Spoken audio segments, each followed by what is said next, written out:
Well, good morning, everyone, and welcome to AIEC's webinar weeks. If you are joining us from the last one, welcome back. We're glad to have you again.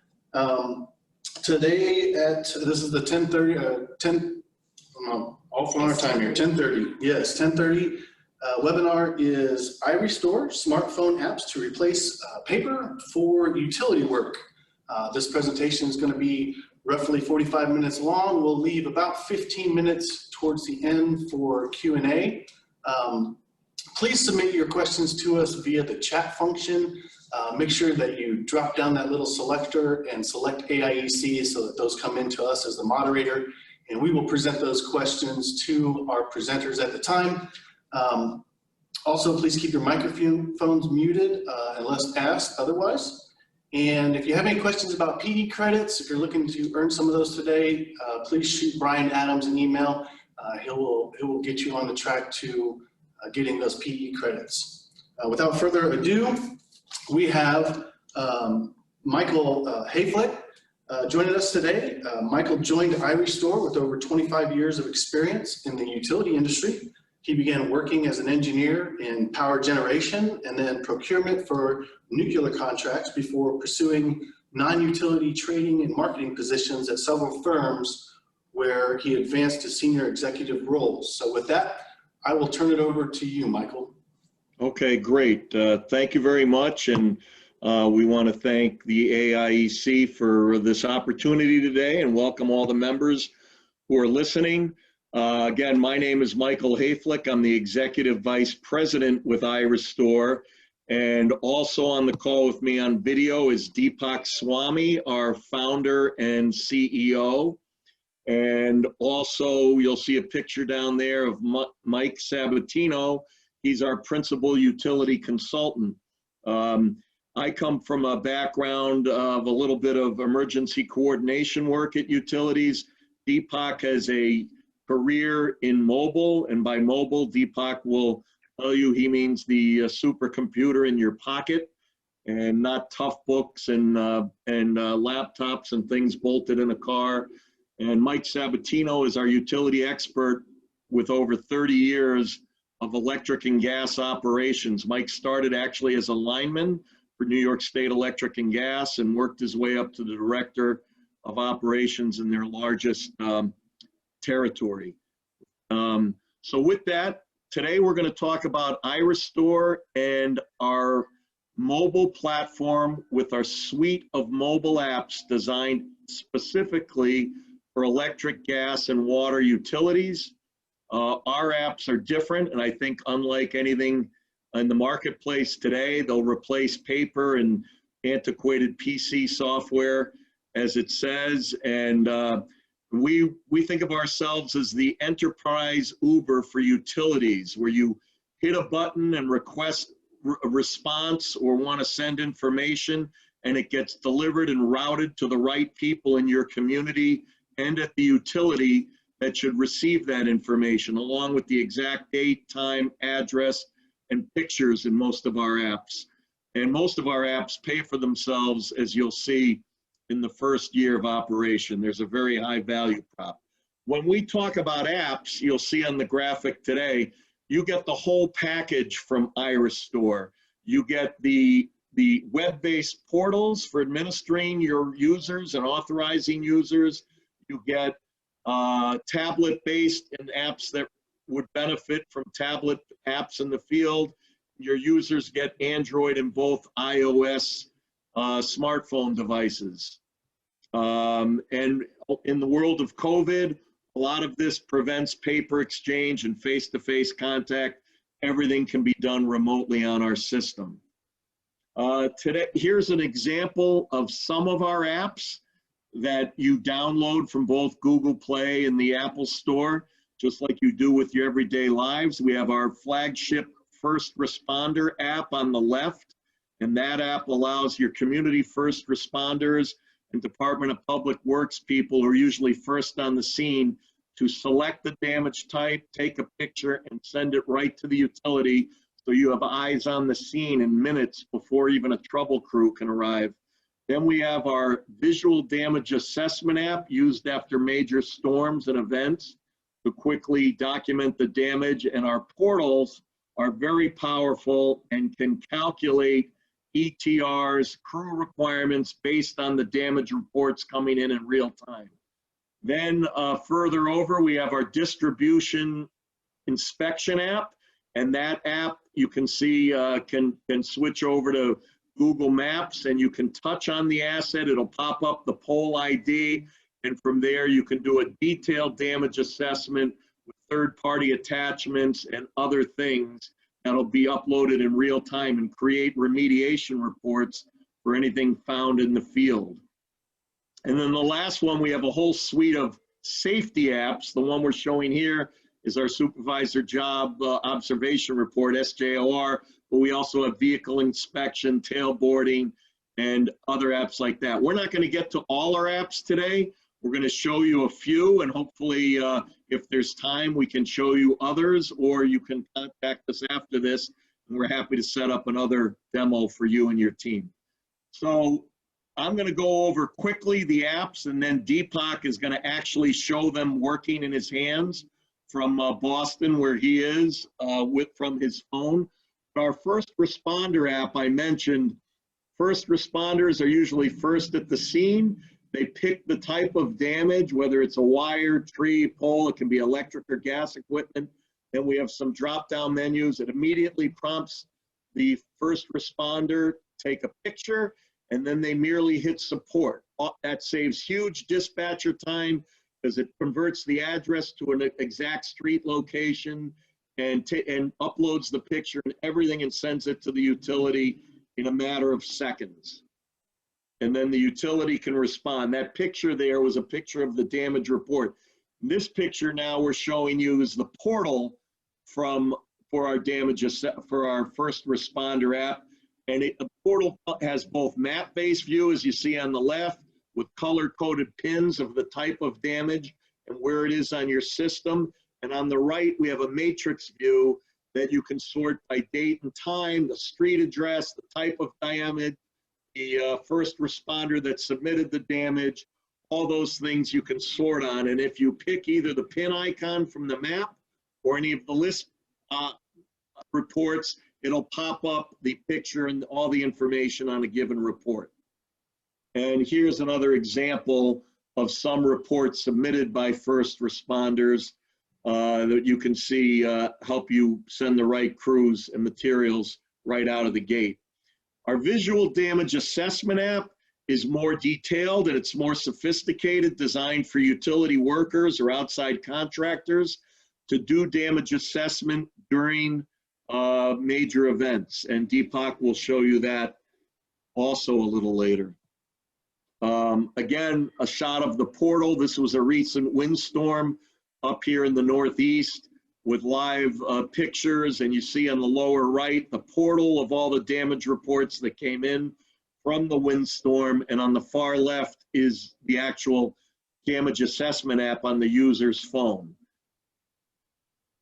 And then here's just an example of the portal for the damage assessment app. You can see this particular utility on the right does not have contiguous work areas. So we have geo-fenced their work areas and show the damage reports on the map within those service territories. And then our portal can break it down by the three regions, the capital region, the Seacoast region, and the Fitchburg region.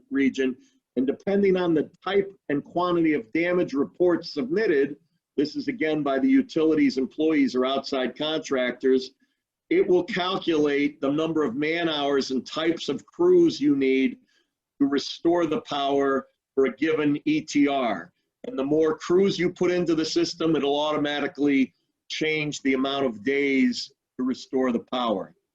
Our inspection app is designed for blue sky inspections to just monitor third-party attachments and to review your assets on a rolling basis for your own maintenance needs. Anything found in the, and it's also over time, your reports are going to clean up your asset database, because what's found in the field by real-time users will generate a report if there's any discrepancy. We actually import your shape files and compare it to what's on the pole in real life, and you'll get a report to either remediate and correct what's in the field or correct your database. And then another example is just our SJOR safety apps. The co-op supervisors and crews can use. You can actually, on our safety apps, record audio messages of what you spoke to your team about, that you can have people sign with their finger on the app that they understood what went on, and we can get into those details. Here's just a few other apps to talk about. We said our safety suite. We actually have apps to track crews and workers from their smartphones and show them on a map, and mutual aid crews on their way in to help your facility. You can see them on a map with ETRs when they should be arriving, I mean ETAs, excuse me. And we have a call out and mobilizer app to check on people's availability and if they can accept the work. And on the far right, we have a street lighting app that employees can use, your first responders can have, or you can even give it to your community members to simply touch a button and it'll pinpoint where a street light may be out, blinking, have pole damage, or whatever, and that goes to its own portal back at the utility. Just at a high level, iRestore's apps are easy to launch and they're simple to use, just like the apps in your everyday life. Our platform is proven with over 4,000 users and at utilities serving 700 metered customers. 7 million. Improve reliability, safety, compliance, and productivity, and they're configurable and they can launch in a matter of a few weeks, not years or even months, like a lot of tech apps. And for the remote areas for co-ops, our apps also work without connectivity, or if there's a storm that causes communications to go down, you're still being productive with our apps being used in our hand. And we can integrate with any of your third-party systems. I guess those are the high-level points I wanted to make from this slide. There's a picture of our team, and Deepak, I'm going to turn it over to him to actually show you these apps work and how quick they work and simple to use. Thank you. Thank you, Michael. And I am going to switch screens here. So what I'm going to do first is play a very brief video that explains the use of the first application that Michael described there. That's our first responder app.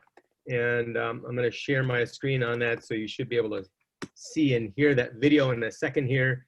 I'm just looking here to see if there are any questions before I play that video. Go to my, so feel free to, I think, let us know or interrupt us if you do have any questions so far. But here it goes.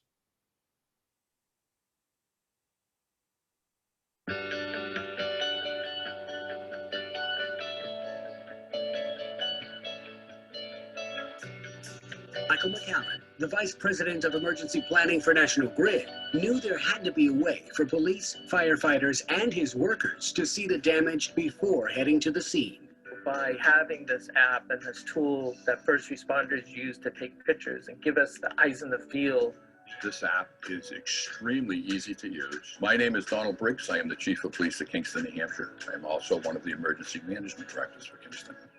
By using the first responder app, this allows us to send more accurate information to Unitil so they can respond in a more timely fashion. In addition to that, they're able to take those photographs and put it on their social media to show residents safety hazards that are existing and what local emergency responders are dealing with. It's a great app because it gives you the exact location.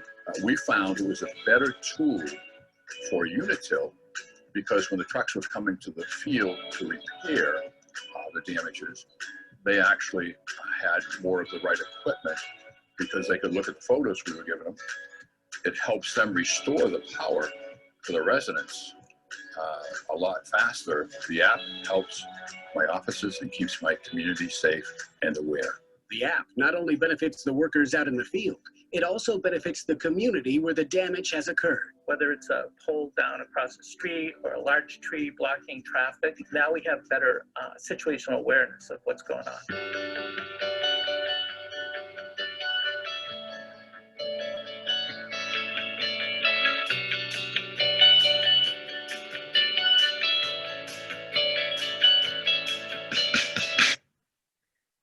So with that said, I'm just going to switch over to my my mobile device here, and we're going to be demoing some of our apps live off of my phone here. So just give me a second, and while I bring.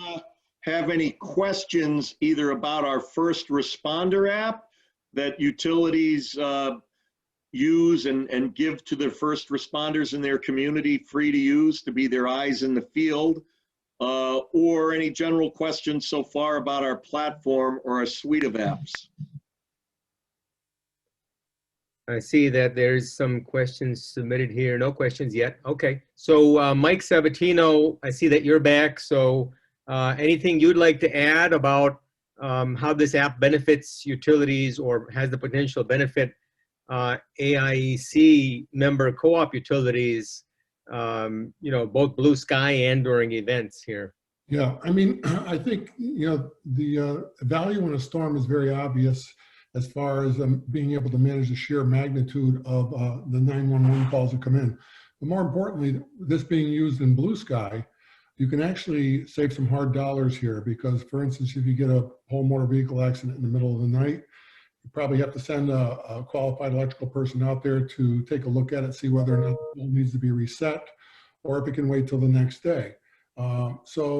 If he goes out there and the pole needs to be reset, then you've got to call in for the appropriate crews to get out there and do it. And that can be very time consuming, especially if you're in a very rural area. So the picture is going to afford the supervisor to get that report almost immediately and be able to make a determination whether or not the pole will need to be reset or if it doesn't. And you can save truck rolls, you can save time and response and you know, have just total process improvement on this.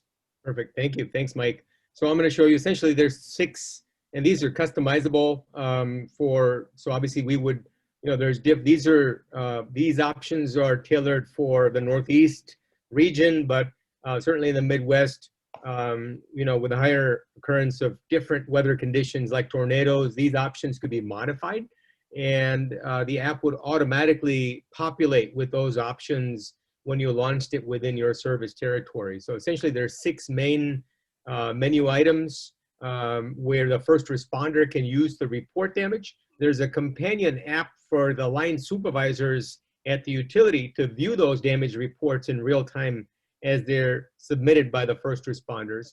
And the third component of the solution is the web portal that Michael was describing that you've got back at the office, or now with COVID at your home office, to actually monitor that same information in real time as that comes in from the first responders.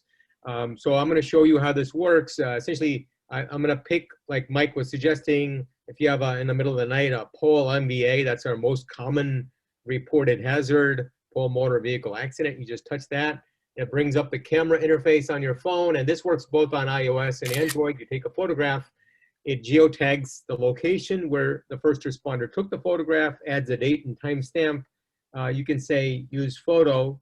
It asks you if you want, you can take up to 2 photographs. And then you can see here, it creates a little damage report with the image. It's now converted that lat long into a street address. The first responder can add a pole number if they can see one on the pole. They could put in comments, right, that says, okay, line down across street, and notate whether the road's blocked, yes or no, and whether police and fire is standing by. And it's already got all the first responders information. So they're just going to hit submit. And it's as simple as that. That's literally with about 4 or 5 touches of the app, they're able to submit this information. And, you know, that information is now available in real time to the utility. So I'm going to switch over to the web portal view where you'll see that information come in on the web portal. So just give me a second here. And there's also a setup where that information is visible to the appropriate line supervisor. So if you're you've got a larger service territory and you've got divisions, the app will automatically route damage reports based on geographic jurisdictions, and it can also do it for different types of damage. So you can see on my screen different colored damage reports or different colored pins for the different damage reports. Orange notate the pull down events, green are where you've got vegetation involved, blue are sections of wire down, and so on and so forth, right? So you have this ability to view all this information in real time. And just to show you National Grid's live portal, where they're viewing this information and having it, these are actual live, first responder reports that are coming in. Today's actually a nice day in their territory and across 3 states, but they can click on this and they have all this information, including the ability to look at that photograph in high resolution to know what they're dealing with before the first truck even rolls to the scene, right? So they can look at this image. They have the ability to zoom into that GPS location that was reported remotely. You can turn on satellite view. This is all sourced from Google. You could even use the street view functionality. You can check all of this out. The line supervisor or your dispatcher can look at all of this information prior to rolling your first truck, right? So there's a lot of information, a lot of situational awareness you gain from using this tool, this application, right? So I think I'm gonna pause here. Mike, was there anything I missed so far with regard to the first responder app? No, I think that pretty much covered it, Deepak. Okay, very good, thanks. So I'm gonna switch back to my phone now, and then we're gonna show you 2 other applications. One being our visual damage assessment app that Michael referred to, and that one allows you, and that's, that was the first responder app is our only app that's designed for first responders, for users other than the utility users to use, although the customer for that app is the utility, right? Because you're really giving that to your community first responders so they can report eyes-on damage to the utility infrastructure back into the utility. You can now, in the case of co-ops, there is the potential to give that to your members as well. So you have that ability. We have all the scalability built into the platform. Where currently it's being provided to first responders, but there's no reason why you can't provide it to members as well, right? That gives you the ability to, them the ability to report damage into you. So with that, I'm gonna bring up our visual damage assessment application. And I'll just check, Deepak, if anyone has any questions. And also to point out that we have a working alliance with Powerline Services, and a couple of their gentlemen are on the phone today, Sean Matthews and Jeff Carls. If anyone on the call works with them, you can go through Powerline Services to work with iRestore to find out more about our products. Sean, are you on? Sean perhaps is on mute there. So you're seeing now the visual damage assessment application. This is used again by utility personnel. Was that Sean? Yeah, Deepak, it's Sean. Okay, do you want to say hello, Sean, and introduce yourself? Please do. Just a real quick hello. I don't want to eat up too much time because we have a lot of information to cover. But Jeff Carls is the territory manager for the Illinois territory, and I'm Sean Matthews, vice president of technical services for Powerline Supply. So if you guys like what you see, don't hesitate to reach out to either one of us, and we can get a detailed presentation curtailed just to the questions that you guys ask. And we appreciate your time today. Have a great day. Thank you, Yeah, Sean. I'm sorry. I think I said Powerline Services, Powerline Supply. Thank you, Sean. We always say PLS. So using this app, again, here there's on the top left, there's my profile section that I've already got, so it knows who I am and my role within the utility. And in the top right, there's my reports, which allows me to save damage reports onto the device. So this app will work even in the absence of connectivity. So if you've got either spotty connectivity or during a storm event where cellular connections might be compromised, the app will still save all the information on your device, and then sync back and to the cloud as soon as you do get within range of connectivity or Wi-Fi. So so all the damage assessor does is select the scopes of damage, and then once they select the scopes, they hit next. And then you could use the app in easy mode, where it's just overlaying on your Esri map or GIS map or Google Maps, if you will.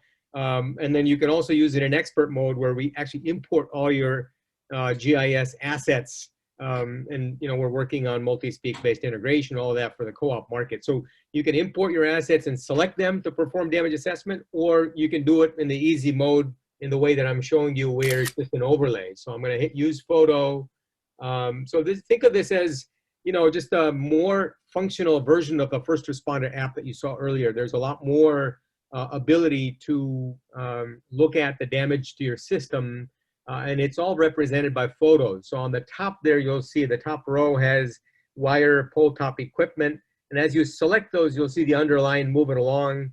For pole damage, tree on wires, that kind of thing. So if I go into any of these, there's options below. These are known as parts. So you could select a part and then report a condition with any of the parts. So wire hanging low or wire down. It's very, very easy to use. As you can see, take additional photographs, and all of this, as you're doing this in real time, the system's tabulating all of that, aggregating that data, developing a total man-hour estimate for restoration, allowing you to input a number of crews, and then compute an ETR, right? So there's a lot of functionality behind the scenes here that is working automatically as you go along, right? And we're also working on some pretty advanced technology for very extreme weather scenarios that include artificial intelligence-based image recognition. I'll show you that in a second as well. So if you take drone-based overflight, or you have a scenario where you've got either flooding or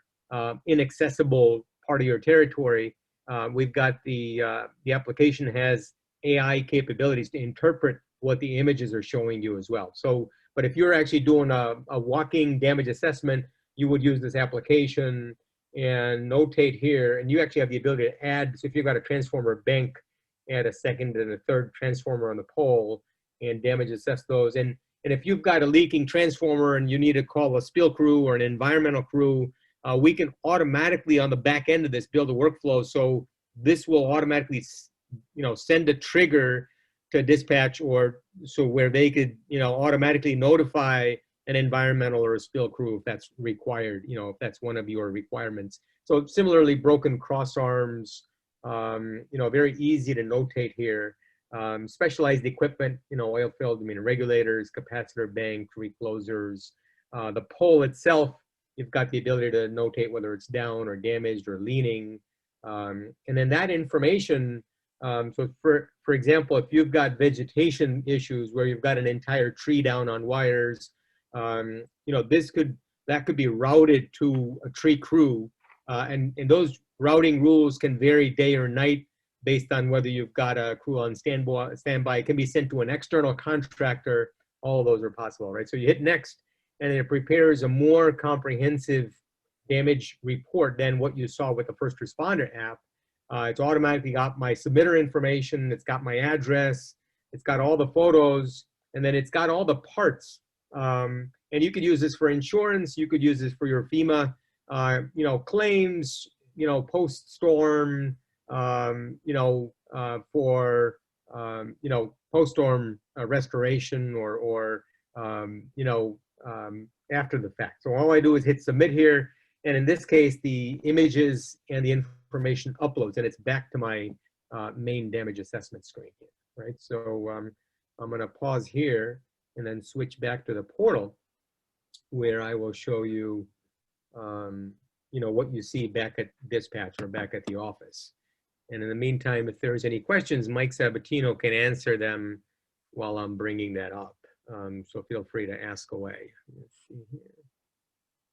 There's one thing they should note also, Deepak, is that the app can be quickly given to contractors if you have to bring contractors in to support your damage assessment.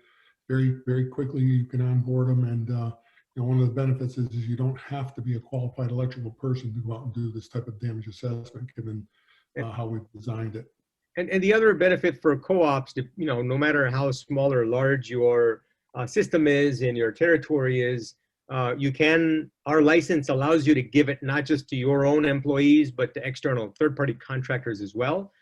So they could report damage, not just report damage, they could receive, specific reports of tree damage. So you could, if you've got external tree crews, I'll show you in a second the damage report viewer app. So those reports can be routed to those crews by the system automatically, if you will. So I'm just going to show you. You could very easily click on the pole icon, and the system will show you just the orange-colored pole damage that was reported in the system. You can see wires down, so there's a lot of flexibility here. We're going to show you, how powerful the system is by just an illustration from a recent storm event where there was some pretty significant damage that occurred. So I'm going to bring this up and invite.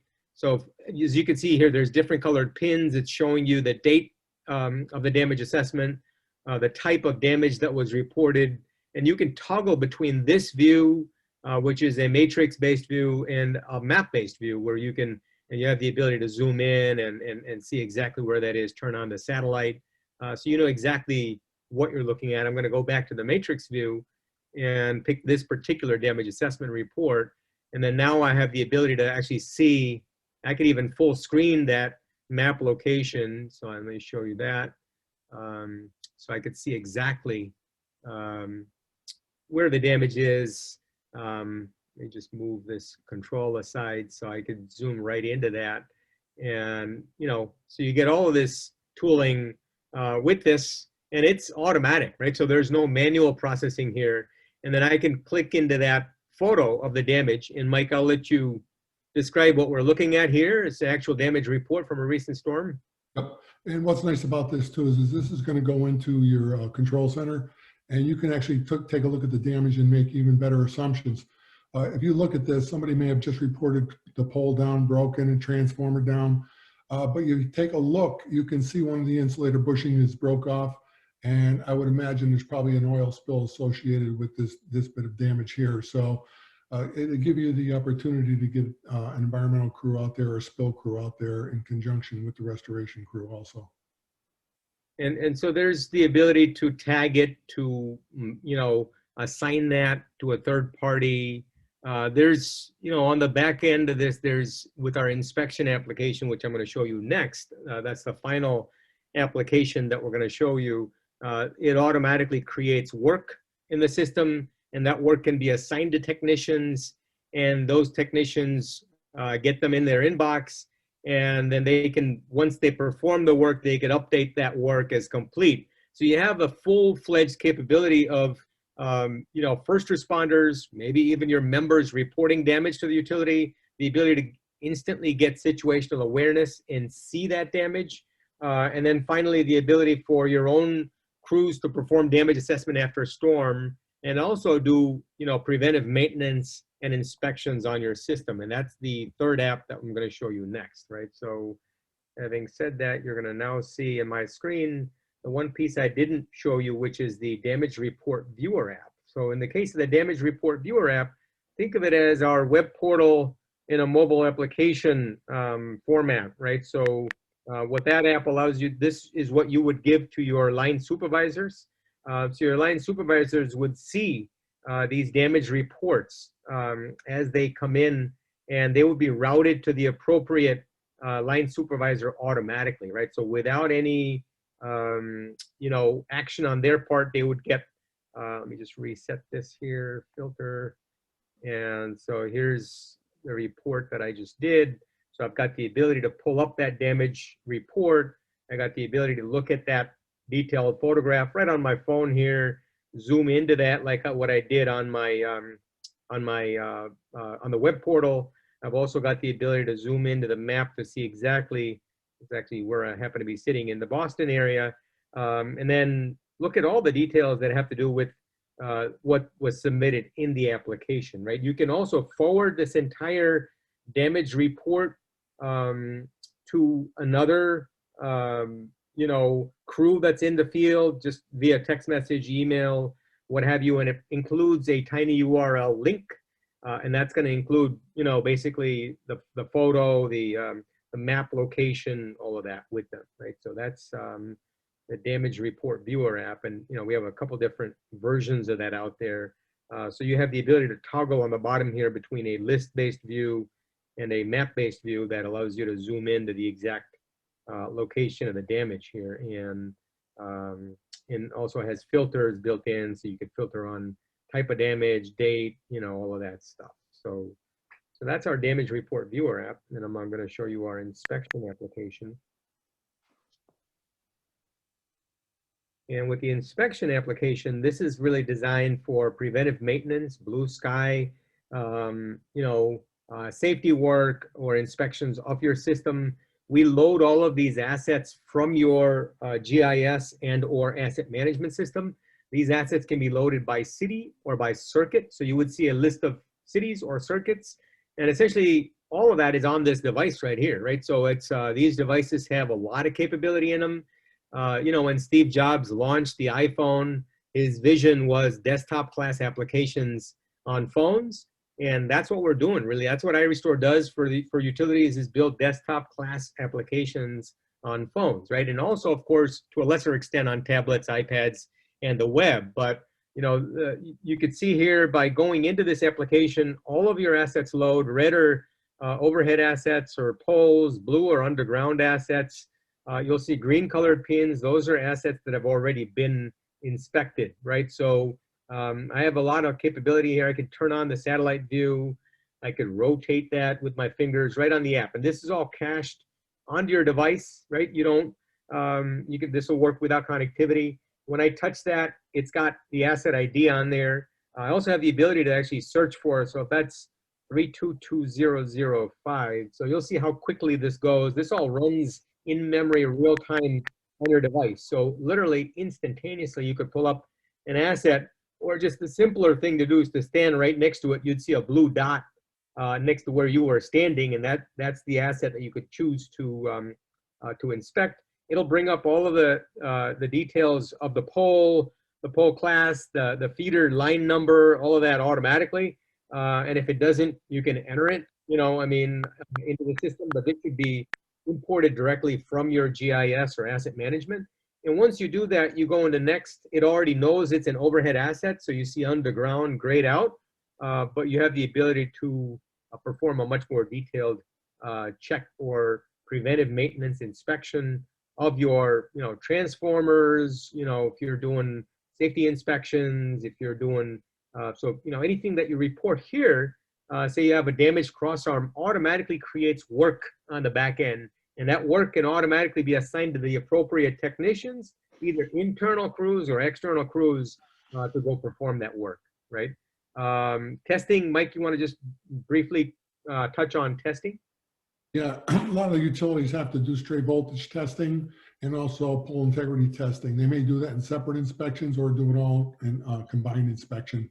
The voltage test, you know, you use a voltmeter. If it's over 5 volts, you'll have to have somebody go out and provide a remediation. And you can also take a picture of the meter to prove it.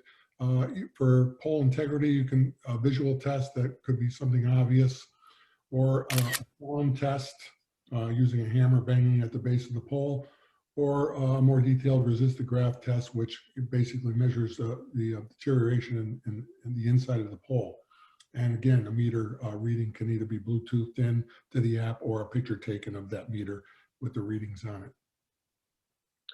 So, you know, the other options work very similarly. It creates the whole asset data update with all the things that the inspector reported.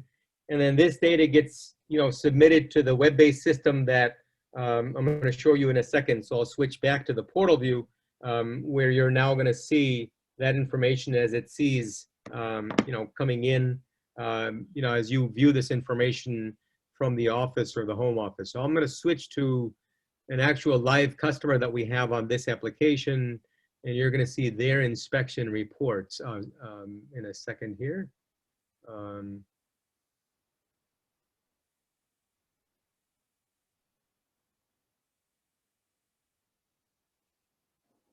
So these are inspection reports that were done, and you can toggle between this view and a map-based view. And I'm gonna just zoom in. Give me a second here to show you as they perform these inspections, those pins automatically populate on the map. So you could navigate the inspections either by clicking on one of these pins or by going into that matrix-based view. And then so if you see this, that allows you to bring up that inspection record. And it's got all the information about when that inspection was performed, if there was anything found, any changes to the asset details, that can flow through to your GIS or asset management system if required. But in this case, they found an attachment that they notated on here. There's some test results like what Mike was talking about, and when it was performed. So all of this data, and if there's issues that are found, it automatically creates remediations, right? So if in this case, I'll just show you a particular type of remediation. So if we were to find, let's see, poll, that we had, like say, rejected polls, and if I filter on rejected polls, you can see there's a bunch of these that show up as new. So these are unassigned to technicians. So I could select one or all of these, and then assign them to a particular technician, right? And then those will show up in their inbox.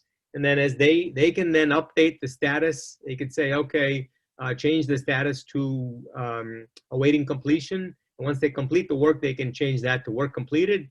And so the supervisors can then view all of that on the portal. So all of that is automatic, right? Incredible time savings in terms of doing all this on paper and turning it in and having to manually enter all of that. So this automates that whole process, right? So let me pause here. We've been through a lot of different material. I think the only other thing that Michael wanted me to share was that street lighting application, which I'll bring up in a second.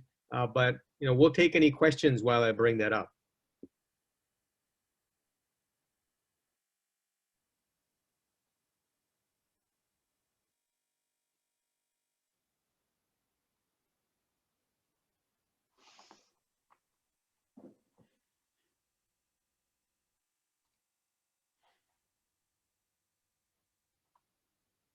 Okay, share button on my Zoom. Do any of the listeners have a particular interest in any of the apps? We were thinking about offering a program of giving our first responder app so your communities can work closer together on perhaps a 6-month trial basis to see if your first responders, volunteer, fire, and whatnot, or anyone in your community wants to have the apps to report utility damage. And if your communities also have water and gas, the app would work, well for all utilities. Yeah, in addition to these, what I'll mention is that we also have apps for crew tracking, for safety. We're building now a new application for vegetation management where you've got significant, tree incidents. If you have them on your system, be able to capture that and record that so you can dispatch the appropriate vegetation or tree crews to the scene and use that system to gain analytics or insights into where you have particular issues with different species of tree and impinging on your network or on your system. So there's some of the other categories of applications that we have. But if you can think of it, we can, that's in your business process, whether it comes to damage assessment, inspection, safety. There are a whole suite of applications. So I'm going to switch back to the presentation that we had. So Michael can wrap up there. Just give me a second here.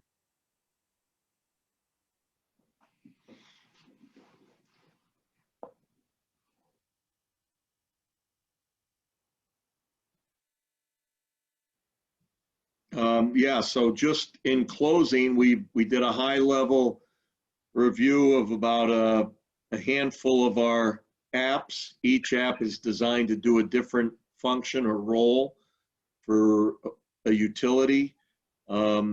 Some of the apps can be given to your community members as for crowdsourcing or reporting damage.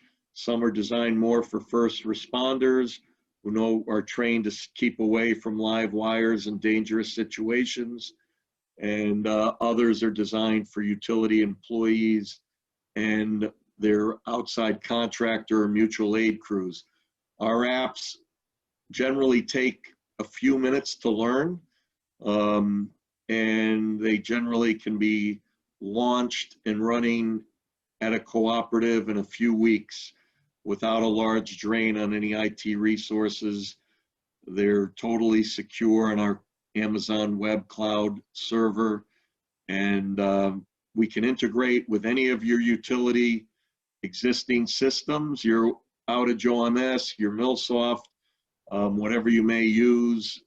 We've integrated with OMS systems before, asset database, GIS, and whatnot.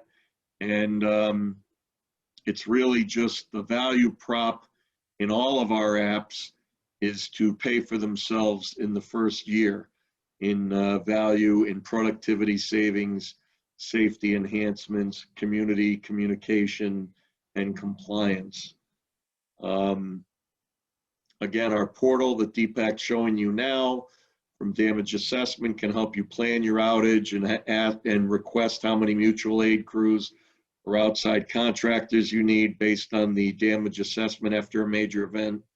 And if you, up top, you can see crews in this shot says 2, 1.3 days. If you were to change crews to say 5, the days would probably shift to less than a day. They're all interchanged based on the damage reported and how many crews you plan on getting.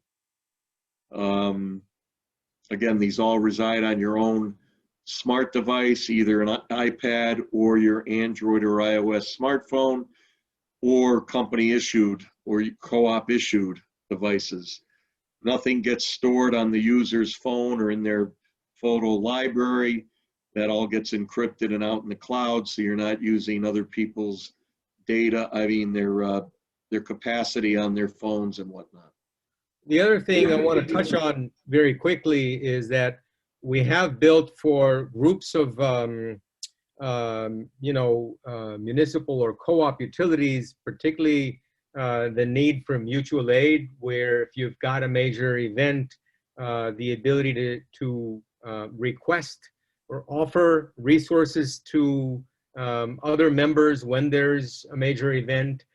So with this, we've built a solution for handling a group just like AIEC, where you have the ability to actually, within yourselves, either request mutual aid or offer mutual aid. And then also a web-based portal where if you have a mutual aid coordinating committee, they have the ability to view all those incoming requests, match requesting member utilities with utilities offering mutual aid, and then have those crews routed to each other, right? So it gives you a clearinghouse, very, very easy to use. So what I'm showing you here is as a member utility, I can create a request for crews, specify where the crews are needed, what type of crews I need, bucket crews, digger crews, if I need supervisors with them, and submit that request.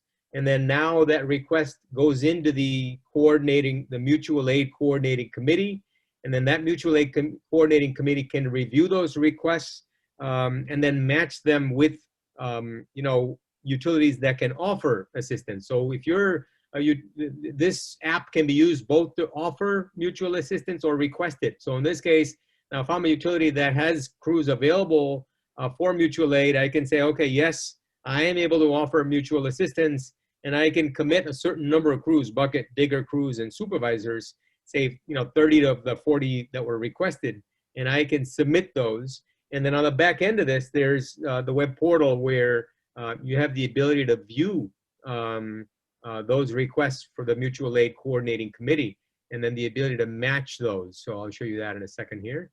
And actually, that's a good point Deepak raised. If the AIEC was receptive to being the coordinator for all its members and launching any of our apps, like our first responder app, our damage assessment apps, any safety apps, they could do the training and the onboarding and that for all their members, and it'd be a big savings socialized across the participating members. Absolutely. Like what Michael was saying, if there's sufficient interest from the membership, then we're able to work with, AIEC on bringing this to the members. But essentially, you would, as a coordinating committee, see those requests that I was showing you on the web portal, and the coordinator could very, very easily acknowledge those requests, see, where there were utilities that were offering, and then select, by region, which utilities they wanted to send that request to, and they would see that pop up in their app. And the system will send them those notifications via in-app notification, via text message, and it can even has the ability to phone call them out and request for them to accept by, either touching 1 on their phone or touching 2 to say no, or 3 to say call me back later, or just say yes or no into the phone, and the system will record those requests. And once the coordinator gets those back, they can match utilities that have offered aid to those that have requested aid. And then once that matching is confirmed, then those utilities are matched, and then they're routed so they could then start to talk to each other directly about, sending crews their way. So all of that is something that we have created. I see that we have a question here. That's it from the iRestore team. Michael, back over to you. Yeah, sure. I'd just like to reiterate Jeff Carl's chat message to the group. If any of you, either through AIEC or individual member co-ops on the call, are interested in any of our iRestore products, please contact Jeff Carles, C-A-R-L-E-S, at Powerline Supply, and Jeff's phone number written on here in case the people are on their phones and don't see it easily is 319-660-9893. Jeff's email is Jeff, J-E-F-F _ Carls, C-A-R-L-S, at uscco.com. And again, we work with Powerline Supply, and we're happy to answer any of your questions or give a demo to your organization or do a follow-up for any AIEC members that didn't make it today. And just, you also have the ability to visit the iRestore website. That's iRestoreapp.com, and it's got all the products on there. You also have this big schedule a demo button. So if any of you would like a follow-up demo for yourselves, for your leadership teams, we're happy to do that. So just contact Jeff and or click on schedule a demo, and we'll get Jeff involved as well, so that you have the ability to take a look at any of these in more detail. So with that, we want to thank everyone and thank AIEC for allowing us to host this today, and also Powerline Supply, our partners for Illinois. Thank you so much, Michael and Deepak, for presenting to us today. For everyone on the call, our next webinar is coming up at 1 o'clock. That is thermal drone uses and applications. Registration will be open until around noon. But if you need in on that and miss registration, just shoot me an email. Again, thank you, gentlemen, for taking the time to present to us today. We greatly appreciate it, and thank everyone for calling in. If anyone has any questions or wishes to get in contact with Jeff, if you need his information, please feel free to reach out to me. So thank you so much. Have a great day. Thank you all. Bye.